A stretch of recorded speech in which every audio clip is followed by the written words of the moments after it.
रामायण की कहानी में सिर्फ श्री राम के सीता से विवाह, वनवास और रावण से युद्ध की कहानी ही नहीं है। इस कहानी के पीछे भी कई कहानियां छिपी हुई हैं, जो मन में उठ रहे कई प्रश्नों के उत्तर देती हैं। हम सभी जानते हैं कि रावण को मारने के बाद श्री राम सीता माता को लेकर वापस अयोध्या आए थे, लेकिन एक धोबी के कहने पर उन्होंने माँ सीता को अपनी चौखट से बाहर निकाल दिया था। हम सभी के मन में सवाल आता है कि दूसरों के साथ न्याय करने वाले मर्यादा पुरुषोत्तम राम ने अपनी ही पत्नी के साथ ऐसा अन्याय क्यों किया था। सीता माता को वन में अपने गर्भावस्था का समय व्यतीत करना पड़ा था और फिर उनके 2 पुत्र लव कुश हुए थे। महलों में राज करने वाली सीता माता ने 14 वर्ष के वनवास के बाद भी महल का सुख नहीं भोगा। इसके पीछे की कहानी है उन्हें मिले एक श्राप की। ये बात तब की है जब सीता माता अपनी बाल्यावस्था में थी। एक दिन वो अपनी सहेलियों के साथ बगीचे में खेल रही थी। सीता, कहाँ छुपी हो? सीता। सखियों, सीता तो कहीं भी नजर नहीं आ रही है। लगता है सीता किसी वृक्ष के पीछे छिप गई है। सखियों से छुपते छुपाते खेल खेलते सीता माता की नजर एक तोते के जोड़े पर पड़ी, जो उसी वृक्ष पर बैठा था जिस वृक्ष के पीछे सीता छिपी थी। दोनों तोते आपस में कुछ बातें कर रहे थे, जिन्हें सीता माँ बड़े ही ध्यान से सुनने लगी। मादा तोते ने नर तोते से कहा, एक दिन इस संसार में राम नाम का एक बड़ा ही प्रतापी राजा होगा और उसका विवाह बहुत ही खूबसूरत राजकुमारी सीता से होगा। हाँ प्रिय, तुमने बिल्कुल सही कहा। राजकुमारी सीता कितनी भाग्यशाली होंगी जो उन्हें राजा राम के रूप में वर मिलेगा। ये दोनों तो मेरे ही विषय में वार्तालाप कर रहे हैं, मुझे इन्हें पकड़ना होगा। अपना नाम सुनते ही सीता ने दोनों तोतों को पकड़ लिया और अपने साथ राजमहल में ले आई। उन्हें अपने बारे में जानने में और दिलचस्पी हुई। हमें छोड़ दो, हमें मत पकड़ो। हमें जाने दो। डरो नहीं, मैंने तुम दोनों की बातें सुन ली थी। तुम दोनों जिस विषय में बात कर रहे थे उसके बारे में तुम्हें कहाँ पता चला? हम महर्षि वाल्मीकि के आश्रम में रहते हैं। हमने वो सारी बातें महर्षि वाल्मीकि के मुख से सुनी है। जब वो अपने शिष्यों को ये बता रहे थे तब हम वहीं थे। जिस राजा जनक की पुत्री सीता के बारे में तुम लोग बात कर रहे हो वो मैं ही हूँ। मुझे राजा राम के बारे में और बातें जाननी है। तुम दोनों मेरे साथ राजमहल में रहो, मुझे इस बारे में और बातें बताना और तुम्हें यहाँ सारी सुख सुविधा मिल जाएगी। राजकुमारी सीता की बात सुनकर दोनों तोते घबरा गए। हम गगन पक्षी हैं, पिंजरे में बंद होकर हम जीवित नहीं रह पाएंगे। हमें आजाद कर दीजिए। जब तक मेरा विवाह राम से नहीं हो जाता तुम्हें यहीं रहना होगा। अच्छा ठीक है, मैं तुम्हें आजाद कर देती हूँ, पर ये मेरे साथ रहेगी। मैं गर्भवती हूँ और अपने पति से वियोग नहीं सह सकती, मुझे भी जाने दो। नहीं, मैं तुम्हें नहीं छोड़ूंगी, तुम मेरे पास ही रहोगी। सीता का बालक मन ये बातें नहीं समझ सका और वो जिद पर आ गई कि जब तक राम से उनका विवाह नहीं होगा वो उसे नहीं छोड़ेंगी। इसके बाद मादा तोता दुखी हो गई और क्रोध में उसने सीता माता को श्राप दे दिया। राजकुमारी सीता, मैं तुझे श्राप देती हूँ कि जिस तरह तूने मुझे गर्भावस्था के दौरान मेरे पति से अलग किया है, वैसे ही अपनी गर्भावस्था के दौरान तुझे भी पति वियोग सहना पड़ेगा। इतना कहकर उस मादा तोते ने अपने प्राण त्याग दिए और उसी समय उसके दुख में नर तोते ने भी अपने प्राण त्याग दिए। सीता को बहुत दुख हुआ, लेकिन अब बहुत देर हो चुकी थी। इसके बाद जब वो गर्भवती हुई तो उन्हें अपने पति से अलग रहना पड़ा और ये श्राप ही इस बात की वजह बना। कहते हैं कि जिस धोबी के कहने पर श्री राम को अपनी पत्नी को छोड़ना पड़ा, वो पिछले जन्म में वही तोता था जिसने सीता माता को श्राप दिया था।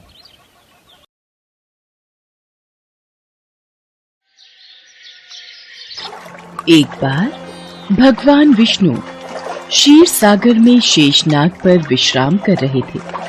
देवी लक्ष्मी उनके सम्मुख ही विराजमान थी। तभी ब्रह्मा जी के साथ अन्य देवता उनके समक्ष पधारे। जय ब्रह्मदेव, हे सच्चिदानंद, हे सृष्टि पालक। पापी रावण से पीड़ित होकर ये पृथ्वी, ऋषि, मुनि, देवता, गंधर्व सब आपकी शरण में आए हैं। इनकी रक्षा कीजिए भगवान, रक्षा कीजिए प्रभु, हमारी रक्षा कीजिए। रक्षा कीजिए प्रभु, हमारी रक्षा कीजिए।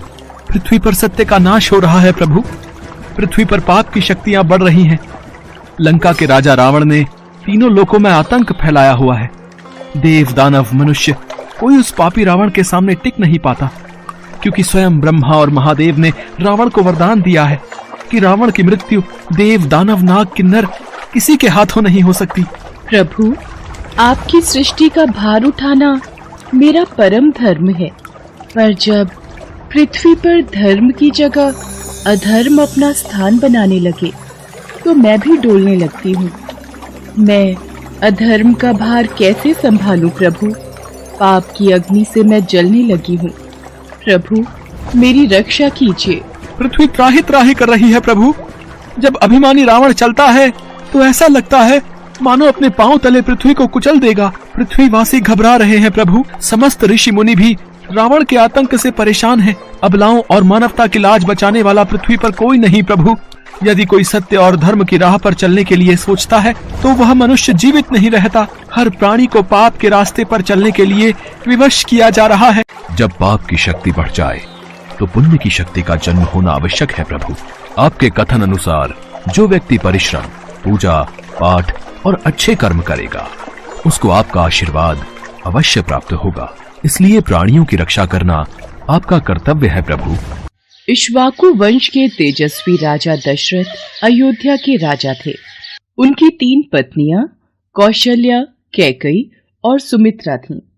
राजा दशरथ के पास धन, वैभव, शौर्य की कोई कमी नहीं थी। उनकी प्रजा भी सभी प्रकार से सुखी थी, पर चिंता का एक कारण यही था कि राजा दशरथ के कोई संतान नहीं थी। वो संतान प्राप्ति की इच्छा से सदैव चिंतित रहते थे। एक बार महाराज दशरथ, आज सूर्य देवता उत्तरायण में प्रवेश कर रहे हैं। इस शुभ मुहूर्त में अपने कुल देवता से जो भी मांगोगे वो इच्छा पूर्ण होगी। गुरुदेव, आपकी कृपा से हमारे पास धन, वैभव, शौर्य की कोई कमी नहीं है। बस हमें दुख इस बात का है कि हमारे कोई संतान नहीं है। मुझे तो भय है कि कहीं सूर्य वंश का सूर्य दशरथ के साथ ही समाप्त न हो जाए। आप निराश मत होइए राजन। भगवान सूर्य आपकी मनोकामना अवश्य पूरी करेंगे, परंतु उसके लिए पुत्र कामेष्ठी यज्ञ करना होगा। तो फिर गुरुदेव, उसमें देरी क्यों? आप यज्ञ का आयोजन कीजिए। देवी कौशल्या, ये यज्ञ मैं नहीं कर सकता। वेदों के ज्ञाता ऋषि श्रृंग मुनि इस यज्ञ को करवा सकते हैं। वो इसमें अधिक निपुण हैं। तो फिर उनको बुलाइए गुरुदेव और यज्ञ का अनुष्ठान कीजिए। देवी कैकई, उसके लिए महाराज दशरथ को स्वयं उनके पास जाना होगा और यज्ञ करने के लिए प्रार्थना करनी होगी। ऋषि वशिष्ठ, मैं आज ही ऋषि शुंग मुनि के आश्रम में जाऊंगा और उनसे विनती करूंगा कि वो मेरी प्रार्थना स्वीकार करें। उसके पश्चात राजा दशरथ नंगे पांव चलकर ऋषि श्रृंग मुनि के आश्रम में पहुँचे और उनसे भव्य यज्ञ कराने की प्रार्थना की। राजा दशरथ की आंखों से आंसुओं की धारा बहने लगी। उनकी प्रार्थना सुनकर ऋषि श्रृंग मुनि ने यज्ञ का आयोजन प्रारंभ किया। यज्ञ शुरू करने के साथ ही राजा दशरथ ने अपनी चतुरंगिनी सेना के साथ श्याम कर्ण नाम का घोड़ा छोड़ दिया। इसके बाद उनका यज्ञ शुरू हुआ। इस यज्ञ में ऋषि श्रृंग मुनि के साथ साथ सभी ऋषि मुनि, तपस्वी, विद्वान, मित्र, राजा महाराजा और उनके गुरु वशिष्ठ भी शामिल हुए। इन सभी लोगों की उपस्थिति में यज्ञ का आरंभ हुआ। मंत्रोच्चार से चारों दिशाएं गूंज उठी और यज्ञ की आहुति से सभी दिशाएं महक उठी और हवन कुंड की अग्नि में से अग्निदेव प्रकट हुए।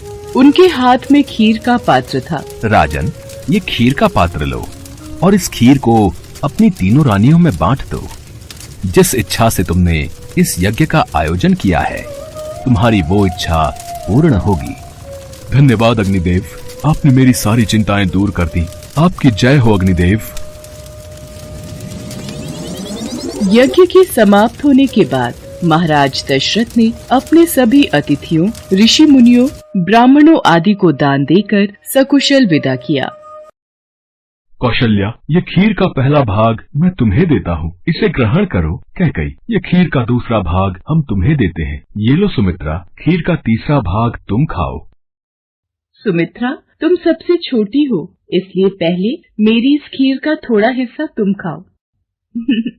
आपने सही कहा दीदी, फिर तो मेरी खीर का भी कुछ भाग मैं सुमित्रा को देती हूँ। कौशल्य और कैकई अपनी खीर में से एक एक निवाला सुमित्रा को खिला देती हैं। इस प्रकार सुमित्रा खीर का एक भाग नहीं 2 भाग ग्रहण करती है।